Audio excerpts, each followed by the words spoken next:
Merci Seigneur. Bonsoir, bonjour à tous vous qui recevez ce moment. Que le Seigneur vraiment nous bénisse. Que le Seigneur nous fasse du bien dans sa grâce, dans son amour, dans sa miséricorde, dans sa compassion. Donc nous vous souhaitons la bienvenue. Que le Seigneur vraiment nous bénisse et nous fortifie dans sa grâce au nom puissant de notre Seigneur et Sauveur, Yeshua Mashiach. Amen. Donc le Seigneur, c'est juste une exhortation qu'il veut encore nous faire ce jour, car il est un Père fidèle, il désire le bien de ses enfants. Donc il nous exhorte à renoncer à l'impiété, à tout ce qui fait obstacle à l'avancement de son règne. Donc nous allons prendre un passage qui se trouve dans le livre de 1 Corinthiens chapitre 9 à partir du verset 24. 1 Corinthiens chapitre 9 à partir du verset 24. Donc je fais lecture dans le nom de Yeshua. Il est dit: ne savez-vous pas que ceux qui courent dans les stades courent tous, mais qu'un seul reçoit le prix? Courez en effet de manière à le saisir. Or quiconque lutte dans les jeux sportifs se maîtrise en toutes choses, cela donc afin de recevoir en effet une couronne corruptible, mais nous une couronne incorruptible, mais nous une incorruptible. C'est ainsi que je cours, non pas d'une façon incertaine. C'est ainsi que je combats, non pas comme battant l'air.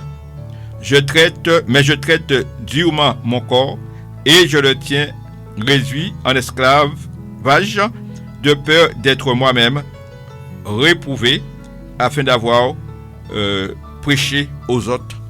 Amen. Merci Seigneur. Donc voilà l'encouragement que l'apôtre Paul nous dit en ce jour à travers les Écritures. Voilà.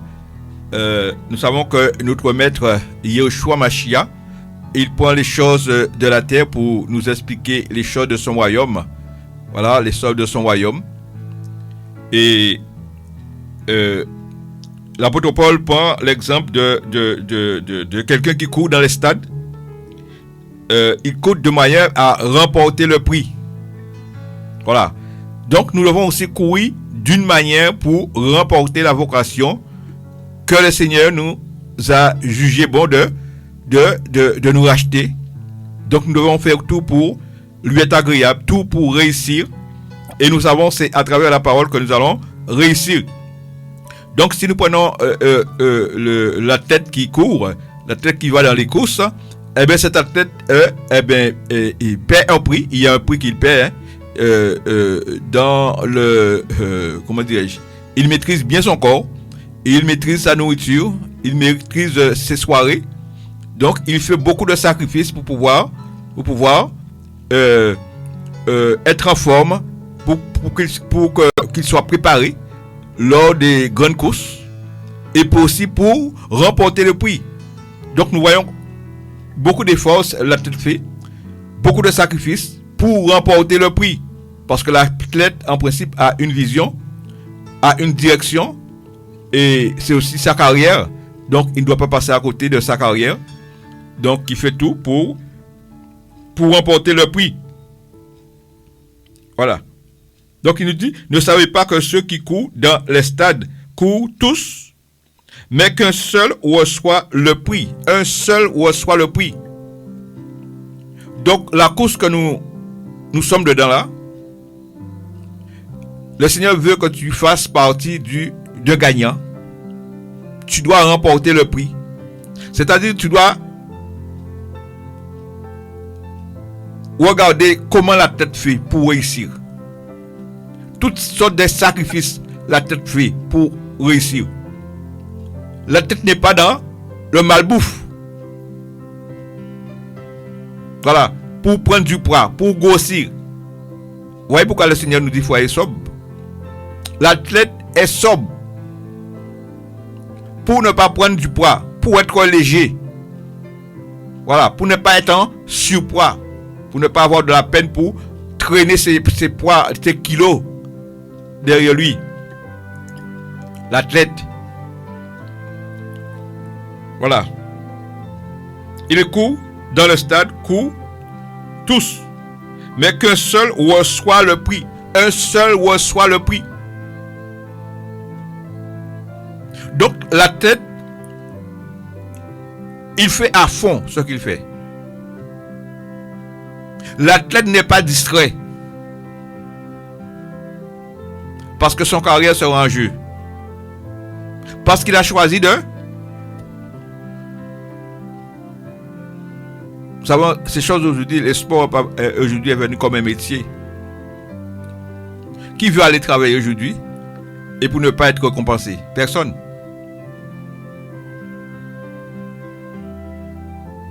Donc nous tous aussi, dans l'œuvre du Seigneur, nous attendons notre récompense. Celui qui nous a établis, celui qui nous a choisis. Donc pour cela, l'enfant d'Élohim a des choses à se débarrasser.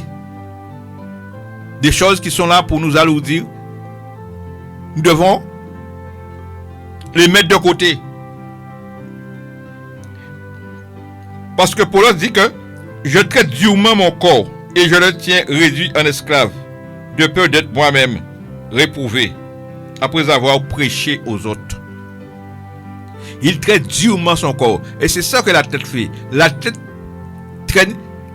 tient durement son corps. Il tient son corps en assujetti.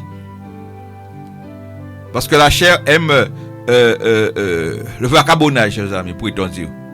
La chair aime les boîtes de nuit. La chair aime courir les femmes, les hommes. Il faut étudier la chair, les œuvres de la chair, chers amis. Ils sont manifestes. C'est une pudicité. Voyez, la Bible parle des œuvres de la chair. Voilà. Personne ne peut dire je suis meilleur que personne. Nous tous, nous sommes de la chair, chers amis. La chair a été corrompue à cause du péché. Voilà. Les œuvres de la chair sont manifestes. Ce sont les pudicités, l'adultère, la fornication, le dérèglement, toutes ces choses. Mes amis. Et l'apôtre Paul dit qu'il traite son corps durement. Après avoir prêché aux autres pour ne pas être réprouvé, pour ne pas être rejeté.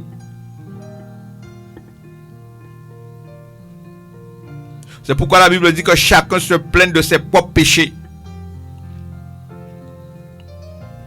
L'enfant d'Élohim doit faire de progrès. Il doit marcher de progrès en progrès chaque jour. Chaque jour, c'est un sujet de repentance. Quand Élohim te montre ton état, c'est un sujet pour se repentir, pour se débarrasser. Il faut faire des sacrifices. Voilà. Il faut se débarrasser du péché. Ceux qui voilent nos yeux, ceux qui nous empêchent de persévérer dans la course, il faut nous débarrasser. Parce que le serviteur que le Seigneur a établi, l'enfant de Dieu qu'il a établi, eh bien, il dit, mon serviteur que je soutiendrai, il ne se relâchera point, jusqu'à qu'il fait établir la justice sur la terre. Il n'éteindra pas le lumineux qui allume encore, qui brûle encore. Voilà. Il a la langue exercée pour soutenir par la parole celui qui a accablé le mot. Le serviteur que le Seigneur a choisi, eh bien, traite son corps durement. C'est sûr que les amis voudront s'accaparer de toi, te dire non, viens avec nous. Allons dans les boîtes de nuit, allons courir les femmes, les hommes. Mais tu dois te débarrasser de ces choses. Mon ami, tu ne peux pas venir au Seigneur et ne pas faire de sacrifice. Il y a des sacrifices. Le Seigneur est venu pour nous séparer. Séparer des œuvres de ténèbres, des œuvres mortes qui ne glorifient pas le Seigneur. Aucune chose survienne à d'héritage dans le royaume des cieux. On ne pourra pas entrer dans le ciel avec nos péchés non confessés, nos péchés gardés au fond de nos cœurs. Il faut nous débarrasser comme la tête, chers amis. La vie chrétienne, c'est du sérieux. Ce n'est pas un jeu. Mes amis, c'est la sanctification. Dieu nous attend, il nous donne rendez-vous dans la sanctification. Car sans elle, nul ne verra le Seigneur. Il n'y a pas de faux semblant avec le Maître. sanctifiez-nous encore. Parce qu'il nous dit, soyez saints car je suis saint. Notre maître, celui qui nous a établi, celui qui a créé les cieux et la terre, est saint. Il ne peut pas demeurer là où se trouve le péché. Il est trop pur. Mes amis. Il n'exauce pas le pécheur. Mais à toute nation, celui qui est agréable, eh bien, il exauce sa prière. Voyez dans la génération de Noé, chaque jour les pensées des hommes se tournaient uniquement vers le mal. Mais Noé trouva justice aux yeux d'Élohim. Il trouva justice, chers amis. Voilà. Trouva grâce aux yeux d'Élohim. Voyez comment le Seigneur dit qu'il a tant aimé le monde. Il nous a donné son Fils unique, afin que quiconque croise en lui ne périsse point, mais qu'il ait la vie éternelle. La vie éternelle se trouve en Yeshua, en Jésus-Christ, le véritable. Il est le véritable Dieu. Il est temps de le connaître. Voilà. Parce que lorsqu'il est monté au Père, il dit, Père, tout ce que tu m'as donné, je l'ai fait connaître ton nom. Donc mon ami, si tu connais le Seigneur, tu ne peux pas prononcer, toi qui vis dans l'iniquité, prononcer le nom du Seigneur. Voilà. Que celui qui prononce le nom du Seigneur s'éloigne du péché, s'éloigne de l'iniquité. Parce que si tu nommes le nom du Seigneur et dans l'iniquité, le Seigneur ne peut pas t'entendre, il ne peut pas t'écouter. Voilà.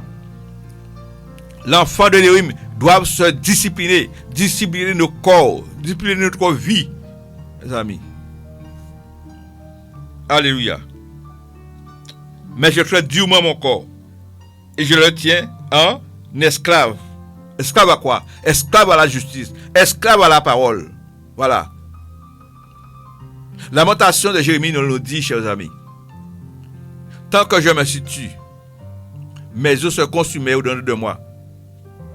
Donc Jérémie n'avait ni repos ni tranquillité. Il a décidé d'avouer cette transgression à l'Éternel, les amis. Parce que tout ce qui est caché doit être révélé à la lumière. Donc ce qui est caché en toi, si tu te révèles, si tu le mets pas dehors, eh bien le jour où tu passeras de l'autre côté, cette chose cachée ne pourra pas entrer dans le royaume des cieux, de Dieu. Ne pourra pas entrer. Tu ne pourras pas entrer avec. C'est pourquoi tu dois te débarrasser de cette chose cachée, du péché qui est caché, qui t'empêche d'entrer dans la présence du Seigneur. Le péché, eh bien, c'est une voile, chers amis, qui met une séparation entre Elohim et l'homme. Voyez comment Yeshua, Jésus, a pris nos fardeaux, nos iniquités, nos transgressions. Il a souffert terriblement. Parce que le Père même l'a abandonné. Et il a dit, Père, pourquoi m'as-tu abandonné? Mon ami, c'est pas parce qu'il a pris le péché de l'humanité. Dieu ne peut pas rester en présence du péché. Donc si tu gardes le péché en toi, le Seigneur ne peut pas t'entendre. Il ne peut pas t'écouter. Qui peut être sauvé? Cela est impossible aux hommes de se sauver. Mais c'est possible à Elohim. C'est lorsque tu écoutes la parole d'Elohim, tu la mets en pratique. C'est la parole qui te sauvera. C'est la parole qui nous jugera aussi au dernier jour. Parce que le Seigneur dit, il faut que cette bonne nouvelle du royaume soit prêchée dans le monde entier, dans toute la terre habitée, pour servir de témoignage, et alors viendra la fin. La fin de toutes choses est proche. Il est temps de vaquer à la prière. Mais le juste qui se tourne de sa justice. La Bible dit que sa prière est une abomination. Donc si tu vis dans l'iniquité, dans le péché, le Seigneur ne peut entendre ta prière. Il faut que tu te détaches du péché. Il faut que tu abandonnes le péché. Il faut que tu te repens de tes péchés, de tes mauvaises voies, de ta mauvaise direction. C'est la repentance que Yeshua est venu apporter. Jésus-Christ est venu apporter aux nations. Merci Seigneur. Voilà.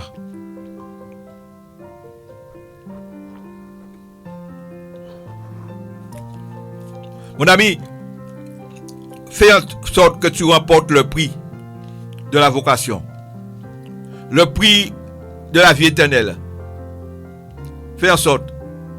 C'est-à-dire, débarrasse-toi du péché, débarrasse-toi des mauvaises compagnies, débarrasse-toi de ce qui fait guerre à ton âme. Il est tard, bien-aimé, dans l'horloge du Seigneur. Alléluia. On va prendre Apocalypse chapitre 2.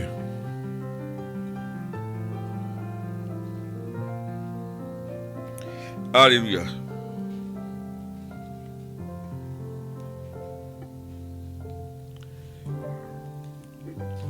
Alléluia. Il nous parle de l'assemblée qui a abandonné son premier amour. Éphèse, l'église d'Éphèse. Il nous dit verset 1. Écrit à l'ange de l'assemblée d'Éphèse. Voici ce que dit celui qui tient les 7 étoiles dans la main droite et qui marche au milieu des 7 chandeliers d'or. Je connais tes œuvres et ton travail et ta persévérance, et que tu ne peux supporter le méchant, et que tu as éprouvé ceux qui se disent apôtres et ne le sont pas, et que tu les as trouvés menteurs, et que tu as supporté, et que tu as eu de la persévérance, et que tu as travaillé dur pour mon nom, et que tu ne t'es pas lassé. Mais j'ai quelque chose contre toi, parce que tu as abandonné ton premier amour. C'est pourquoi, souviens-toi donc d'où tu es tombé, repens-toi et fais les premières œuvres. Autrement, je viens à toi à toute vitesse et j'ôterai de ton chandelier de sa place si tu ne te repens pas. Amen. Voilà. On va prendre le verset 6, on va finir. Mais tu as ceci parce que tu es les œuvres des Nicolaïtes, lesquels je hais moi aussi. Que celui qui a des oreilles entende ce que l'Esprit dit aux assemblées. À celui qui remporte la victoire, je donnerai à manger de l'arbre qui est au milieu du paradis d'Élohim. Amen. Voilà le constat que le Seigneur fait à l'église d'Éphèse. Voilà. À l'assemblée d'Éphèse. Je connais tes œuvres, ton travail et ta persévérance. Et que tu ne supportes pas le méchant. Et que tu as éprouvé ceux qui se disent apôtres et ne le sont pas. Et que tu les as trouvés menteurs. C'est très bien, c'est bien.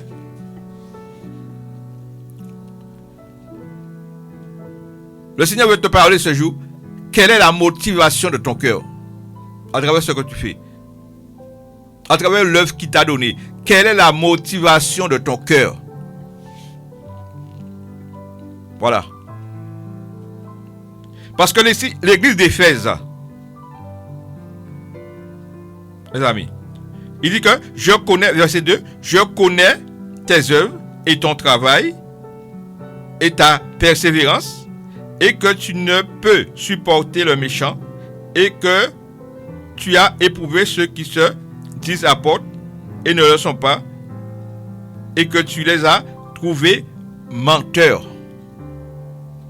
Voilà. Et le Seigneur dit, verset 4, mais j'ai quelque chose contre toi, parce que tu as abandonné ton premier amour. Voilà un gros souci, un gros problème aujourd'hui. Beaucoup ont abandonné leur premier amour. Ils sont prêts pour le service. Mais leur premier amour, l'amour de la parole, en quelque sorte, le Seigneur cherche d'abord les adorateurs. Et l'église d'Éphèse, mes amis, a abandonné leur premier amour. Donc tu peux faire toutes sortes d'œuvres. Mais si tu abandonnes le premier amour, cela ne sert à rien. Donc ce n'est pas par les œuvres que tu seras sauvé. Donc combien tu dois mettre ton corps en pénitence, en bride. Tu dois tenir ton corps, traiter ton corps durement pour ne pas passer à côté. La parole d'Élohim est là pour nous discipliner. Voilà. Comme beaucoup travaillent à l'œuvre de Dieu, mais ils ont abandonné leur premier amour. Ils n'ont plus l'amour pour la parole. Et c'est l'attitude de l'homme des derniers jours, qui font beaucoup d'œuvres, mais éloignent la parole. La Bible dit que la désobéissance est coupable que la divination. Ce sont des vains, ce sont des charlatans, ce sont des sorciers. Mes amis, la parole de Dieu est là pour nous redresser. Il est comme un fil à plomb, pour nous mettre à plomb, pour nous mettre sur le droit chemin, sur la route. Mais dès que tu abandonnes la parole de Dieu, tu es sur quelle route? La route large, la porte large. Donc il y a beaucoup qui passent par cette porte-là. Parce qu'à travers cette porte large, il n'y a pas de sacrifice. Tu mènes ta vie comme tu te sens bon. Mon ami. Mais les enfants du Seigneur, les vrais enfants du Seigneur, à l'heure actuelle, ils sont en train de se discipliner eux-mêmes. Parce que c'est le message que l'Éternel a donné aux apôtres. Faites des disciples, des hommes, des femmes disciplinés. Donc dans ton langage, tu dois être discipliné. Ta tenue vestimentaire, tu dois être discipliné en toutes choses. Que notre te loue et non ta bouche. Que ta discipline, ton témoignage te loue. Parce que celle qui parle à son propre intérêt paraît juste. Mais lorsqu'on entend la patrie adverse, mon ami, le témoignage parle plus que notre bouche. Le fruit parle plus que notre bouche. À distance, on voit le fruit. La discipline. Pour entrer dans le ciel, il faut se discipliner. Mon ami, tu dois te discipliner. Tu dois avoir une conduite exemplaire du ciel. Parce qu'il est écrit dans le Notre Père, que ta volonté soit faite sur terre comme au ciel. La sainteté, la pureté, l'honnêteté, la clarté, la vérité. Parler selon la vérité à ton prochain.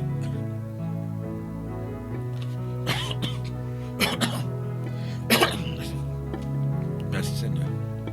Il se fait tard, chers amis. Il se fait tard à l'horloge du Seigneur. Le maître revient. Il revient à grande vitesse. Où est-ce que tu es avec le Seigneur? Quelle est la motivation de ton cœur? Parce qu'en Yeshua, il ne fait exception de personne. Il n'y a ni juif, ni grec, ni barbare, ni incirconcis. Mais en Yeshua, tous sont un. Comme il est un. Quelle est la motivation du cœur? Le cœur.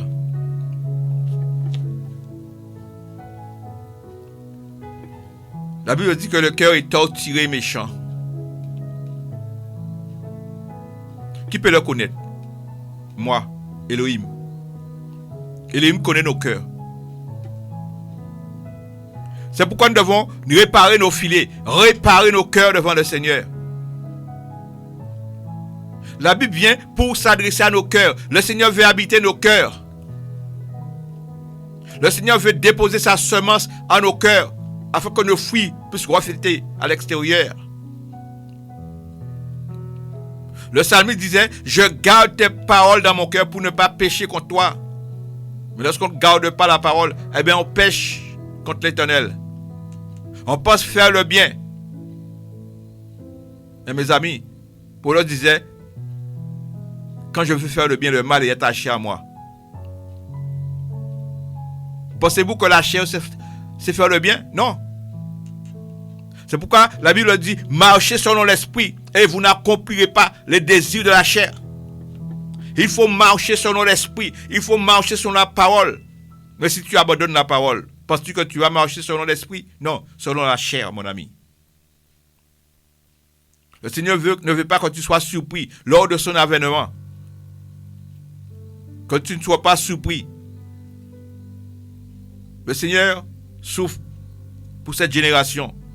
Et c'est vrai qu'il dit avant son arrivée, il va souffrir beaucoup pour cette génération. Parce que cette génération crucifie le Mashiach, crucifie Jésus à nouveau à la croix.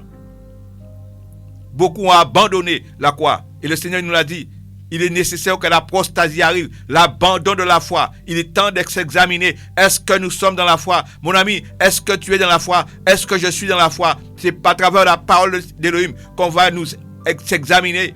Car la foi vient de ce que l'on entend. Et ce que l'on entend vient de la parole du Seigneur. Alléluia. Il est temps de se discipliner.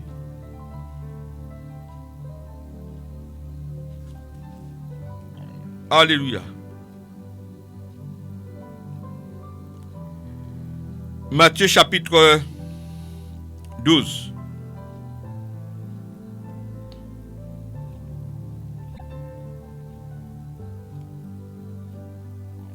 Alléluia.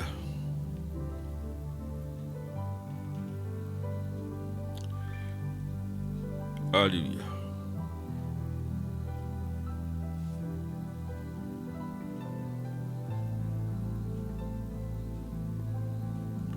Merci Seigneur.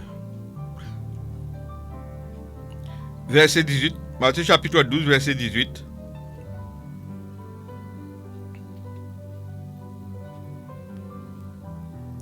Il nous dit, voici mon serviteur que j'ai élu, mon bien-aimé en qui mon âme a pris plaisir. Je mettrai mon esprit en lui et il proclamera le jugement aux nations. Il ne se querellera pas, il ne criera pas et personne n'entendra sa voix dans les rues. Il ne brisera pas le roseau cassé. Il n'éteindra pas le lumineux qui fume jusqu'à ce qu'il ait fait triompher la justice. Et les nations espéreront en son nom. Amen. Voilà. Donc nous voyons l'exemple excellent, parfait, c'est Yeshua. Voilà. Il nous dit, voici mon serviteur, mon élu. Voilà. Le serviteur, mon élu. Il ne cria pas. Et personne n'entendra. Non. Verset 18. Voici mon serviteur que j'ai élu. Mon bien-aimé en qui mon âme a pris plaisir. Je mettrai mon esprit en lui et il proclamera le jugement aux nations. Donc, ce serviteur a la loi du Seigneur en lui. C'est Yeshua. Il est venu avec le message en lui. C'est pourquoi la Bible dit, jamais homme n'a parlé comme cet homme. Il n'a pas fait de sentiment. Il savait qu'est-ce qu'il était venu faire sous terre. Il avait la vision du royaume. Il n'a jamais péché. Il savait comment répondre, jamais menti. Discipliné, c'est là où le Seigneur t'attend, dans la discipline, comme Yeshua. Voilà. Il ne se querellera point. Il ne criera point. Personne n'entendra sa voix dans les rues. Il ne brisera pas le roseau cassé et n'éteindra pas le lumineux qui fume encore, jusqu'à ce qu'il fasse triompher la justice. Et les nations espéreront en son nom. Amen. Parce qu'il savait qu'est-ce qu'il était venu faire. il avait un travail bien spécifique qu'il devait atteindre.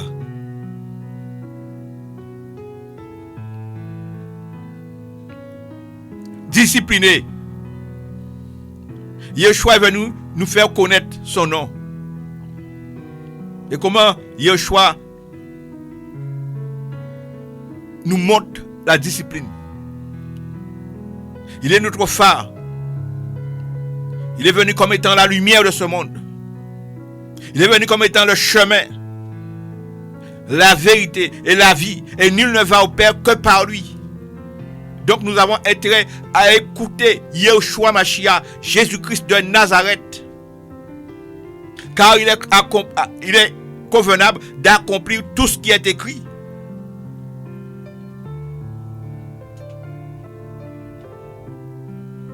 Mes amis, on ne doit pas flirter avec le Seigneur. On ne doit pas flirter avec la parole. On ne doit pas négliger la parole du Seigneur. La parole du Seigneur est digne de confiance. Nous devons nous confier à l'Éternel et ne pas nous appuyer sur notre sagesse.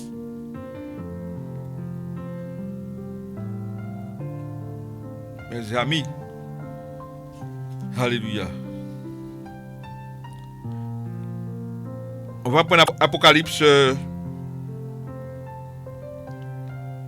22.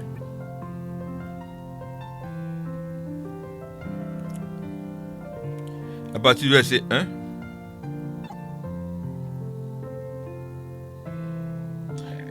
Il nous dit: règne éternel des saints avec l'agneau.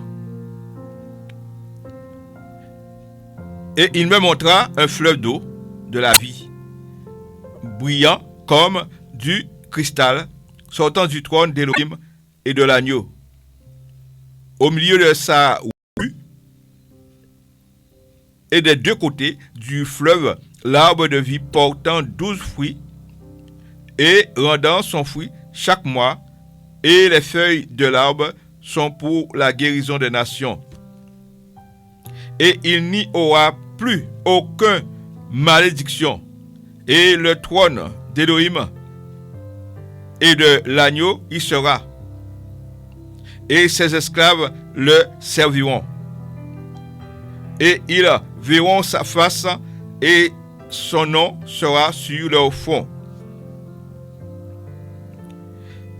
Et il n'y aura plus la nuit et ils n'ont pas besoin de lampe, ni la lumière du soleil, parce que le soleil, le Seigneur Elohim les illuminera, et ils régneront d'âge en âge.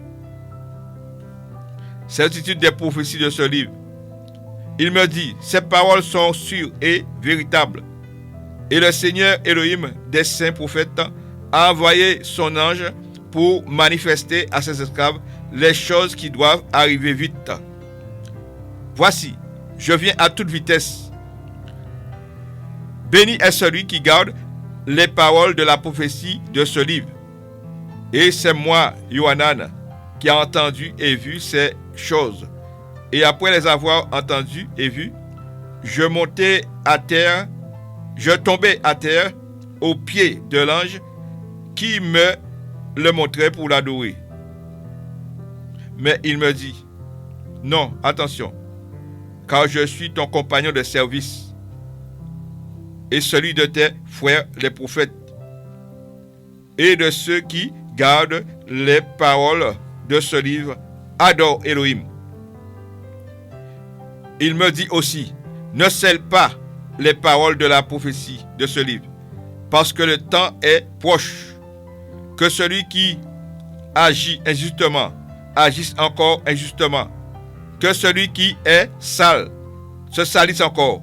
Et que celui qui est juste pratique encore la justice. Et que celui qui est saint se sanctifie encore. Voici, je viens à toute vitesse. Et mon salaire est avec moi, pour rendre à chacun comme sera son œuvre. Moi, je suis l'Aleph et le Tav, le premier et le dernier, le commencement et la fin. Bénissons ceux qui observent ces commandements. Ils auront l'autorité sur l'arbre de vie et ils entreront par les portes de la cité. Mais dehors, les chiens et les sorciers et les fornicateurs et les meurtriers et les idolâtres et quiconque aime et pratique le mensonge. Moi, Yeshua, j'ai envoyé mon ange pour vous rendre témoignage de ces choses dans les assemblées. Mais moi, je suis la racine et la race de David, l'étoile brillante et matinale. Et l'esprit et l'épouse disent, viens. Et que celui qui entende dise, viens. Et que celui qui a soif vienne. Que celui qui veut de l'eau de la vie la prenne gratuitement. Amen. Alléluia. Ces paroles sont certaines et véritables. Que celui qui est sale continue à se salir. Que celui qui se sanctifie continue encore à se sanctifier. Parce que le Seigneur vient à grande vitesse. Et sa rétribution, il rendra chacun selon ses œuvres. C'est pourquoi, mon ami, toi qui marches dans la crainte du Seigneur, discipline-toi encore. Tiens ton corps en assujetti par rapport à la parole du Seigneur. Voilà. La motive, que nos cœurs soient motivés pour adorer le Maître. Car beaucoup veulent travailler sans adorer le Maître. Ils veulent faire de même. Mes amis, ta vie doit être bâtie selon la parole pour réussir en tout ce que tu apprendras, quelles que soient les choses physiques, quelles que soient les choses spirituelles. Parce qu'en Elohim, il n'y a que de la réussite. Spirituelle et physiquement. Le Seigneur ne veut pas que tu occupes la terre inutilement. Parce qu'il est en train de revenir à grande vitesse. Voilà. Voici, je viens à toute vitesse. Béni est celui qui garde les paroles de la prophétie de ce livre. Amen. Donc le Seigneur veut que tu gardes les paroles de la prophétie de ce livre. Tu dois te discipliner. C'est le but de la parole. Il nous discipline. Il faut se discipliner. Tout disciple accompli est comme son maître. Jésus, Yeshua, n'était pas dans le dérèglement lorsqu'il était sur la terre. Il a toujours marché droit. Jamais péché. Et nous voyons qu'il est venu. Dieu est venu comme le Fils de l'homme. Il a pris naissance dans une chair pour montrer que c'est possible aussi que tu marches dans la sanctification parce que lui n'a jamais péché. Et il a mis en toi sa semence. C'est pourquoi cette femme samaritaine, lorsque Yeshua l'a rencontrée, il dit à Yeshua, donne-moi de cette eau afin que je ne vienne plus puiser dans ce puits de Jacob. Quand tu rencontres le Mashiach, quand tu rencontres Jésus, tu es passé par la conversion. Il met sa parole, son bon vin, sa semence en toi. Et lorsque tu as cette semence, tu ne peux pas aller vers les puits de Jacob. Tu ne peux pas courir après le péché. Parce que dans sa semence, il y a la crainte de son nom qui est dans ton cœur. C'est pourquoi la Bible est venue, la parole est venue. La parole que tu adresses en temps aujourd'hui, mon ami, s'adresse à ton cœur. Quel est l'état de ton cœur? Quelle est la motivation de ton cœur? Est-ce que ce que tu fais pour que Elohim soit glorifié ou bien pour que tu sois vu?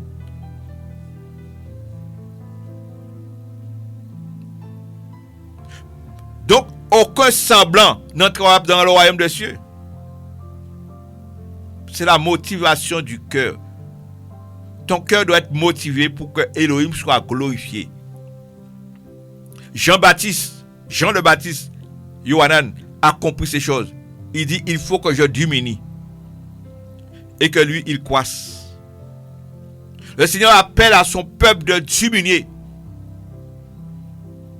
Diminuer afin que le Seigneur grandisse en nous.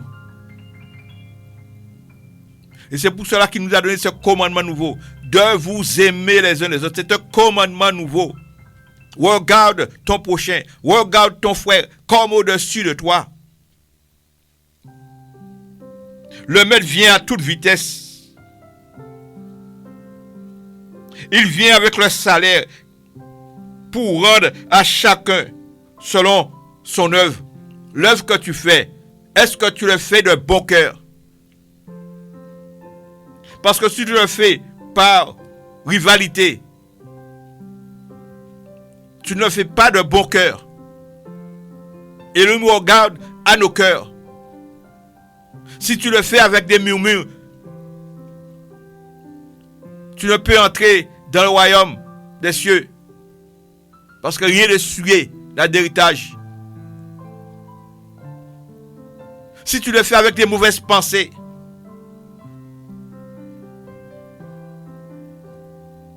c'est pas bon.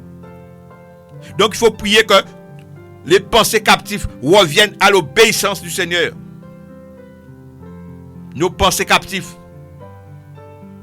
nos traditions. Le Seigneur t'appelle à t'abandonner à lui. Complètement.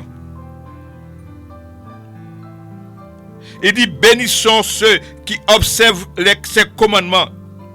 Ils auront l'autorité sur l'arbre de vie et ils entreront par les portes de la cité. Ceux qui observent le commandement, ceux qui sont des adorateurs. Avant le service, il y a l'adoration.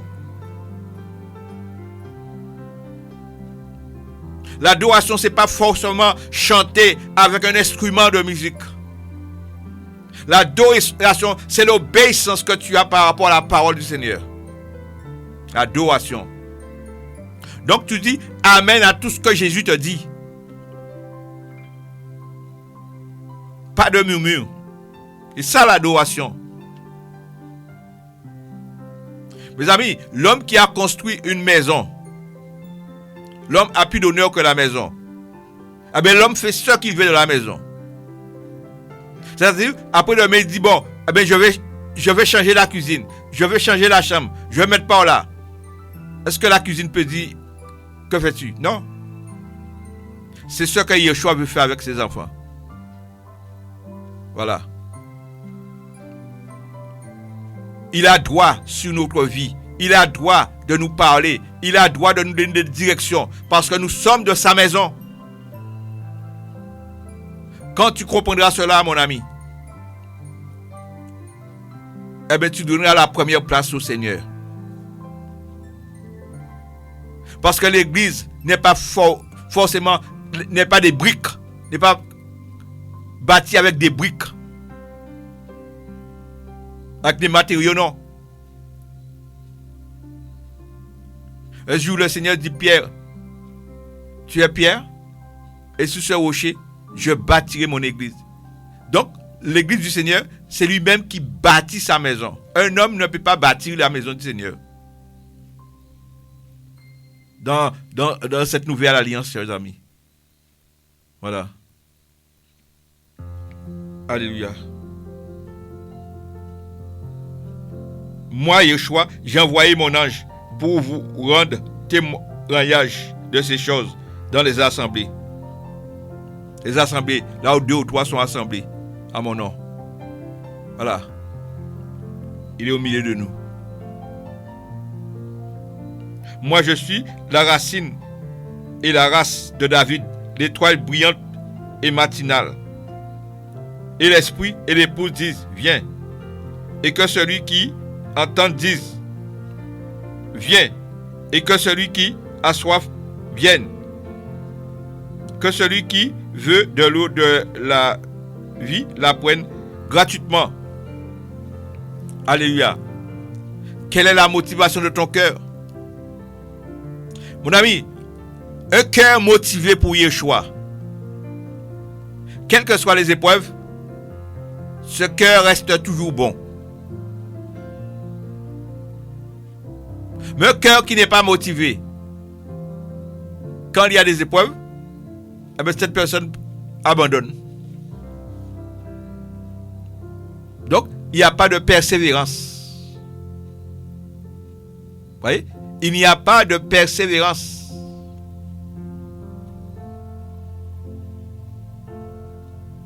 Bientôt, le Seigneur vient, chers amis. Il est temps pour se préparer. Il est temps d'être prêt. À l'heure, nous devons être prêts.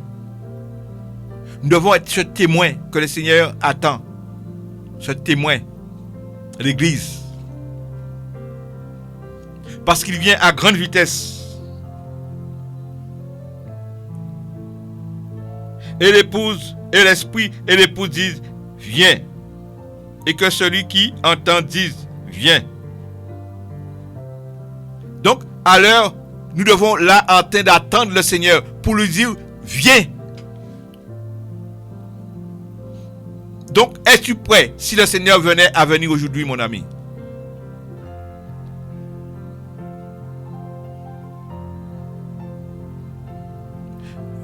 Aujourd'hui, il y a tant de négligence. Beaucoup négligent leur vie éternelle. Et ils ne sont pas prêts, malheureusement, de crier Maranatha, viens. Il est temps de se repentir. Repentons-nous, mes amis. Parce que Yeshua ne fera pas de favoritisme quand il viendra. Ce sera terrible. Et si chaque jour nous devons vivre comme si c'était le dernier jour, comme si c'était l'enlèvement. Bien-aimé, le maître revient. Tu dois faire tout pour faire partie d'un gagnant. Afin que lorsqu'il viendra, qu'il dira, viens, bon serviteur, servante, tu as été fidèle dans peu de choses. Entre dans la joie de ton maître. Je crois que c'est cette parole que chacun de nous entendons, bien-aimés. Mais pour cela, on doit traiter son corps durement. Parce que la chair a des désirs contraires aux choses de l'esprit, bien-aimé. Si tu obéis à la chair, tu passeras à côté. Il ne faut pas obéir à la chair. Voilà. Merci Seigneur pour ta grâce. Merci pour ton amour. Merci pour l'exhortation. Merci pour nos cœurs. Vraiment que nos cœurs soient motivés pour l'adoration, pour t'adorer. Au nom puissant de Yeshua. Merci papa.